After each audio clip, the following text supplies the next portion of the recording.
দুঃখের মাঝে থাকি আমি বন্দি 12 মাস।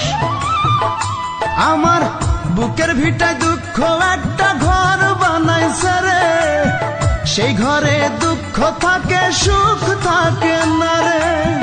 বুকের ভিতর দুঃখ একটা ঘর বানাইছে রে, সেই ঘরে দুঃখ থাকে সুখ থাকে